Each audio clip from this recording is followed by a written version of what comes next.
Welcome to Our Girl Relationships. On this channel, we talk about problems people face in their day-to-day life. Let's start with the video.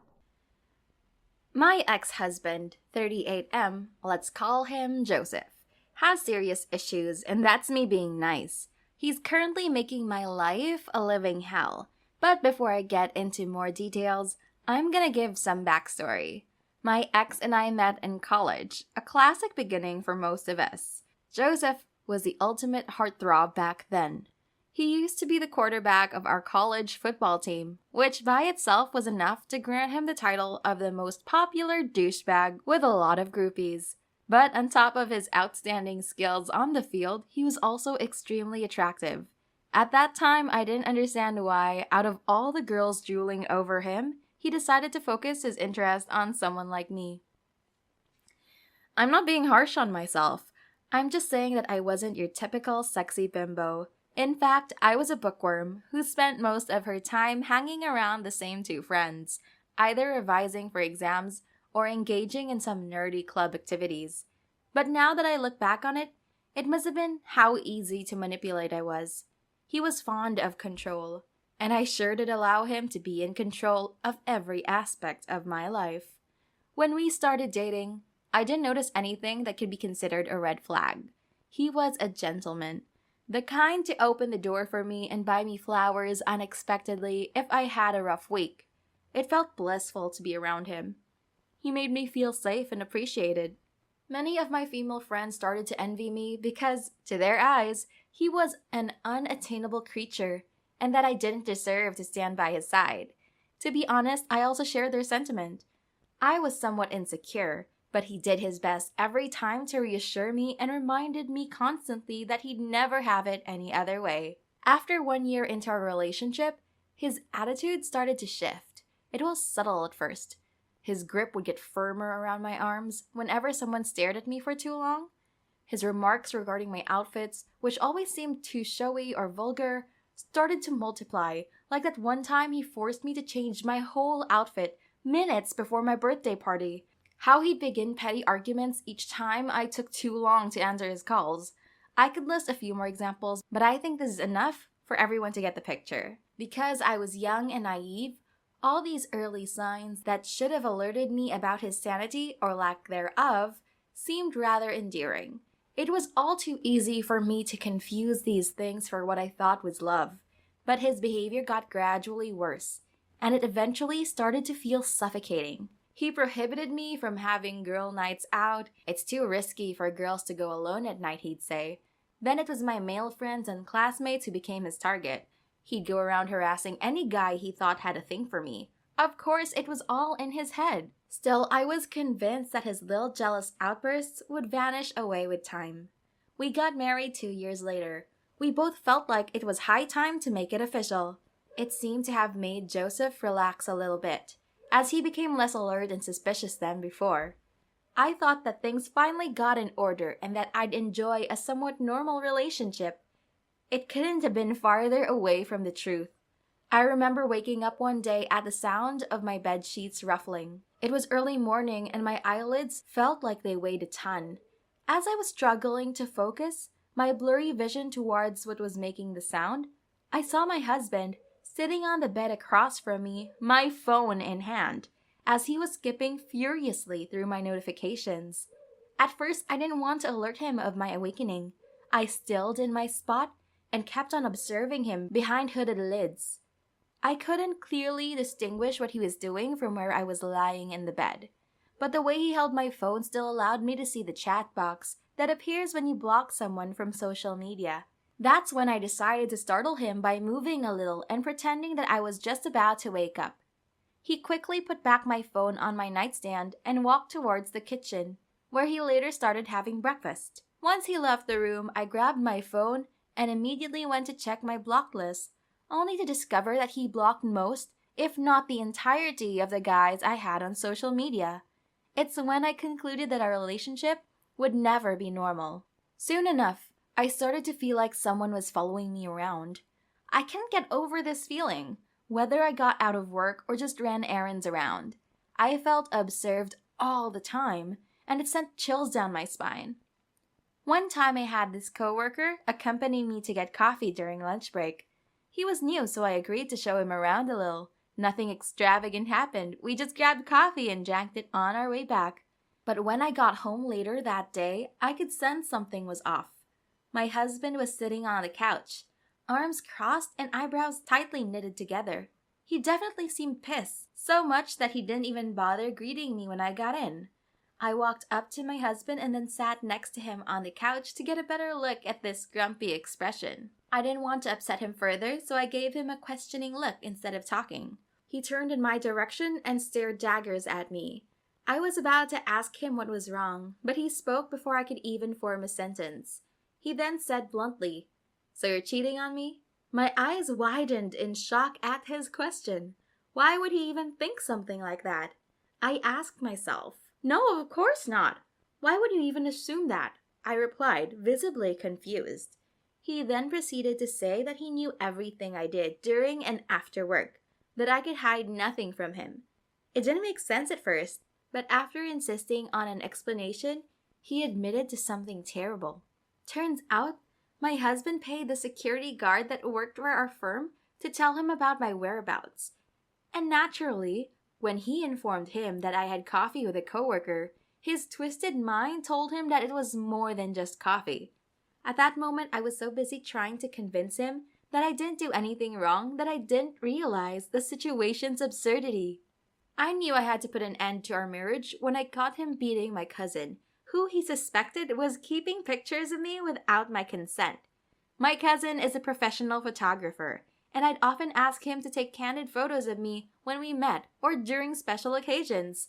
I was baffled, and my relationship with my cousin definitely took a blow after this. Not only this one, because I soon found out that I got isolated from all of my friends and close relatives. He made sure I had no one but him in my life. It didn't take much time to present my husband with the divorce papers, and with no surprise, he firmly rejected the idea of getting a divorce.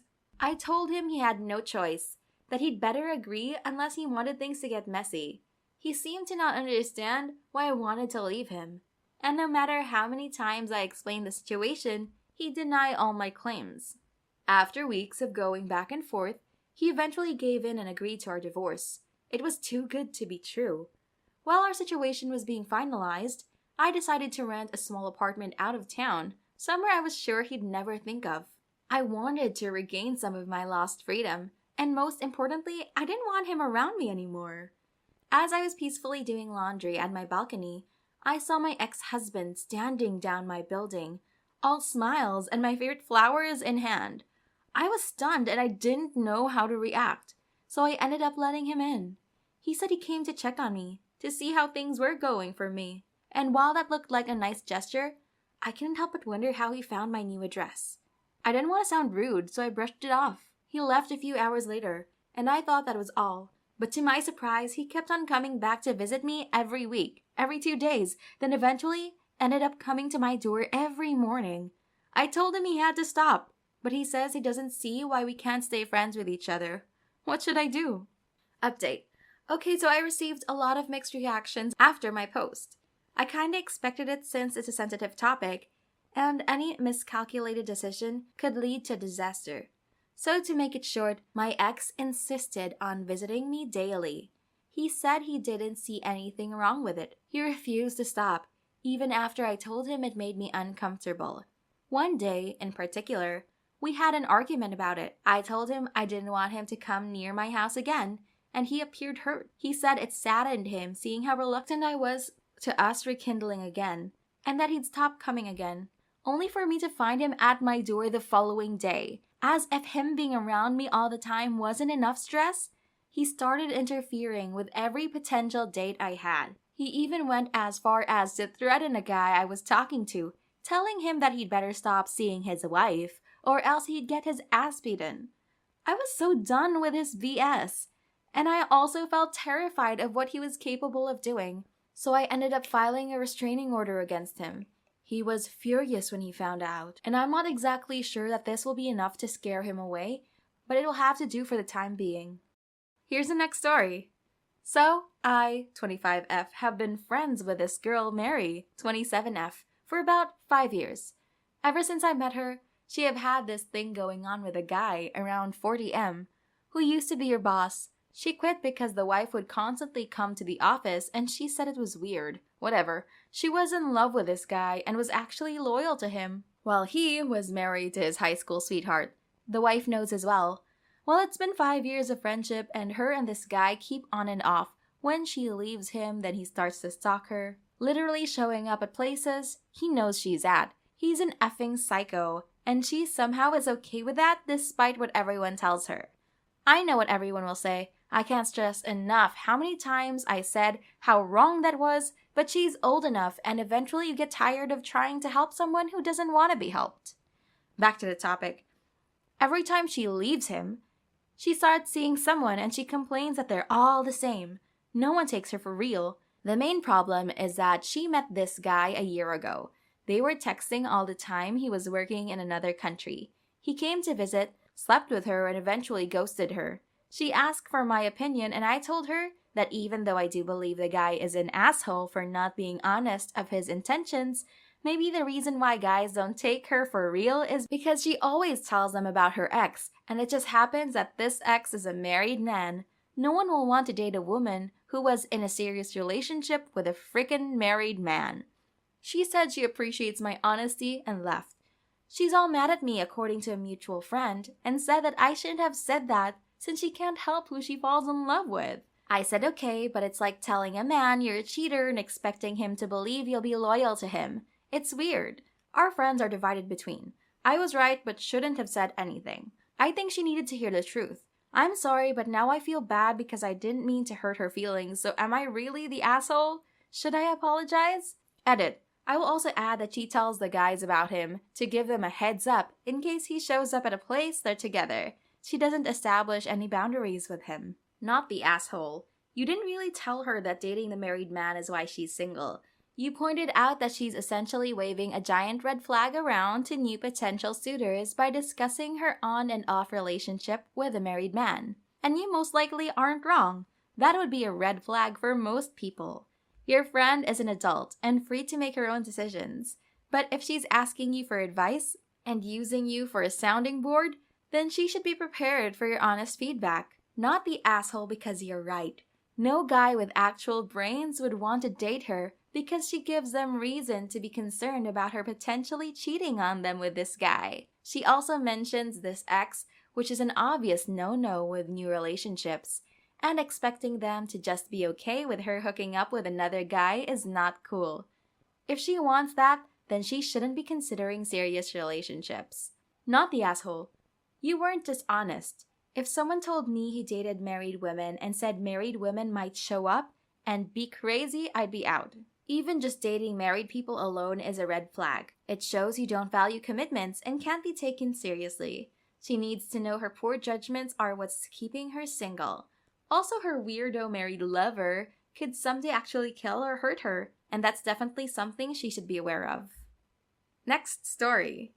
I, 22F, my friend G, 22F, her boyfriend J, 21M, and my other friend Q, 22M, all plan on renting a house together by the end of this year. Here is some background information. I am finishing my college career this semester and have the opportunity to get a job right after where I will be making a starting salary of about 45 to 50K per year. I also have a good credit score and enough money put away for a deposit on the house. On the second hand, my friend G has a part-time job and is going to college. Her boyfriend J works 2 jobs, and my friend Q has a part-time job and is going to college. Logically, I will be the person who is eligible to get my name on the house when it's time to start looking. Recently, the 4 of us have been chatting about the finances of utilities, insurance, Wi-Fi, etc. Somehow the topic shifted over to who would get what room. We have not looked at houses yet, but it was just something G thought we should talk about. She explained how she would want the master bedroom for her and J, since there would be 2 of them in one room. I explained that we could talk about it when we started looking at the houses and the floor plans because we were still unsure if this was going to happen anyways. And we were still in the talking stages, and also because I wanted the master bedroom. G kept pressing on about how she has a lot of stuff in her room and that there wouldn't be enough room for her and Jay in a regular room. However, G currently lives with her parents in a big house where she has a lot of room for all of her things. I suggested again that we talk about it later, but G kept insisting we talk about it now by asking Q what he thought about the situation. He said that it would make a lot more sense if I got the master bedroom since it would technically be my house, and I agreed with him. She didn't like the idea and kept complaining about the situation, to which I said that she should get rid of some things or keep some things she didn't need at her parents' house. Again, I suggested we talk about it later and the subject was finally dropped. Because of all of this, I am rethinking my decision of moving in with G and her boyfriend Jay. However, I don't want to ruin the friendship over a bedroom that I want. So, would I be the asshole if I didn't let her and Jay have the master bedroom? Not the asshole, and why are you moving in with people who have questionable finances when you yourself are stable enough to put down for your own home? I don't see this ending well, especially with your name on the house, so please don't do that. They will leave you high and dry when it gets tough. When it comes to the room, have everyone pay by square footage, so with a bigger room, the bigger chunk of rent to pay. See what they say then. Not the asshole. Living with friends is a fast way to becoming ex-friends. Particularly living with a couple, it rarely works out. Another thing to consider is that most potential landlords require every adult who will be living in the house to fill out an application and pass the required credit and background checks. If you rent a house in only your name and move 3 people in without the landlord knowing about it, you'll be violating your lease and could face being evicted. It sounds like you can afford to live on your own. You should do that if it's feasible. Not the asshole, but this plan sounds like a disaster before it starts. I suspect they would demand the master, but want to split bills as a single entity. So they get the most space and use double utilities, but want to split bills thirds. Also, what if they break up, which is a thing that happens quite frequently? More drama. Look for your own place or only have one roommate. Reddit is littered with stories about friendships ruined by sharing living spaces.